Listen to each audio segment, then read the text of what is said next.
Wadau, wanazuoni na vyama vya siasa wameibua maswali lukuki wakihoji ubora na tija ya tume hiyo. Florence Majani ametuandalia taarifa zaidi. Tume hiyo iliyoundwa jana na Rais Samia Suluhu Hassan itaongozwa na Jaji Mkuu mstaafu wa Mahakama Kuu ya Tanzania, Mohamed Chande Othman, ambaye atakuwa ni mwenyekiti, na itaundwa na wajumbe 7 akiwamo Jaji Mkuu mstaafu Ibrahim Hamis Juma, Katibu Mkuu Kiongozi mstaafu Balozi Ombeni Sefue, IGP mstaafu Saidi Ali Mwema na Dr. Stergomena Tax aliyewahi kuwa waziri wa ulinzi na jeshi la kujenga taifa, pamoja na Paul Mela, mwanadiplomasia na luteni wa jeshi mstaafu. Licha ya kusubiriwa kwa hamu kwa kauli ya rais kuhusu vurugu za Oktoba 29, lakini kuundwa kwa tume hii kumeibua maswali na wasiwasi kuhusu ubora wa tume hiyo iliyosheheni viongozi wastaafu waliowahi kushika nyadhifa kubwa serikalini. Kwa upande wao, chama cha ACT Wazalendo wametoa tamko lao wakidai hawatashiriki wala kutoa ushirikiano wa aina yoyote kwa tume hiyo, kwani wanaamini tume hiyo ni chombo kisicho huru kinachotegemea maagizo ya serikali.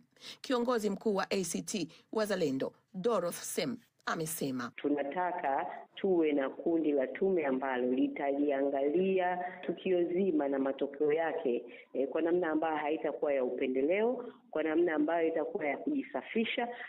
Rais Samia Suluhu Hassan amechukua hatua ya kuunda tume hiyo kwa mamlaka aliyonayo chini ya kifungu cha 3 cha sheria ya tume za uchunguzi sura ya 32.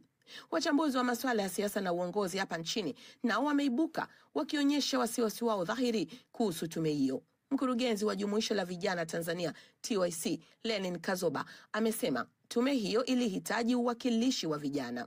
Walitakiwa wawepo kwenye tume vijana ambao kwa asilimia kubwa katika population ya nchi yetu ndio nguvu kazi, na wao ndio eneo ambalo kwa namna moja au nyingine walihusika katika swala zima la maandamano. Uwe na uwiano ili kusudi waweze kusema kitu ambacho gani kimetokea na mambo gani ambayo yamewasili. Hii si mara ya kwanza kwa rais kuunda tume, kwani mnamo Disemba mwaka jana aliunda tume kushughulikia mzozo wa masuala ya ardhi na uhamiaji wa hifadhi ya Ngorongoro. Mapema mara baada ya kuingia madarakani mwaka 2021, Rais Samia kadhalika aliunda tume ya kuangalia namna bora ya Tanzania kupata usawa wa kijinsia wakati wa uongozi wake ili kutokomeza umaskini miongoni mwa wanawake.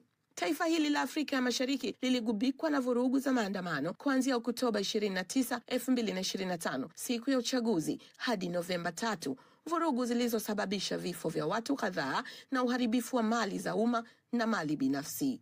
Florence Majani, DW, Dar es Salaam.